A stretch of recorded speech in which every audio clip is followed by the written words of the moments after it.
Hello foodies, welcome back to Goodie Foods. ఇవాళ మనం చేసుకోబోయే కర్రీ కోడి చిక్కుడుకాయ ఫ్రై.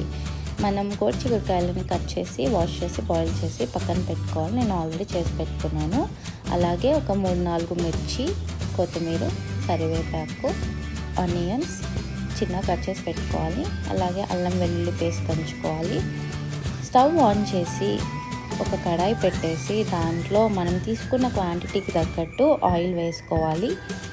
దాని తర్వాత నాకు తెలుసు మీకు ఈ కర్రీ నచ్చదు అని, బట్ ఇలా చేసి చూడడానికి చాలా బాగుంటుంది. దాంట్లోనే జీలకర్ర, కరివేపాకు, మనం కట్ చేసుకున్న ఆనియన్స్ ఇంకా మిర్చి వేసి బాగా కలుపుకోవాలి. అలాగే మనం దంచి పెట్టుకున్న అల్లం వెల్లుల్లి పేస్ట్ కూడా వేసేసి మిక్స్ చేసుకోవాలి. చిన్న పిల్లల నుంచి పెద్ద పిల్లల వరకు ఇది చాలా ఇష్టంగా తింటారు. మీరు ఇలా చేసి పెడితే, యాక్చువల్లీ చిన్నప్పుడు నేను కూడా తినకపోతుండే మా మమ్మీ చేసినప్పుడు, బట్ నేను పెద్ద అయ్యాక ఇలా ట్రై చేశాక చాలా బాగుంది. తింటున్నాను ఇప్పుడు. మీరు కూడా తింటారు యాక్చువల్లీ ఇది ట్రై చేస్తే.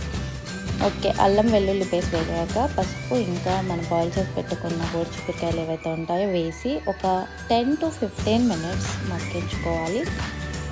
అంటే దగ్గరికి అయిపోవాలి.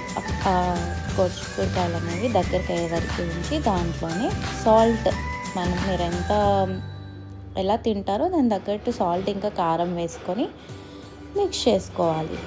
ఆల్మోస్ట్ దగ్గరికి వచ్చేసింది మన కర్రీ. ఒక 5 minutes ఇలాగే స్టవ్ పైన ఉంచుకొని కొత్తిమీర వేసుకొని తిప్పుకోవటమే.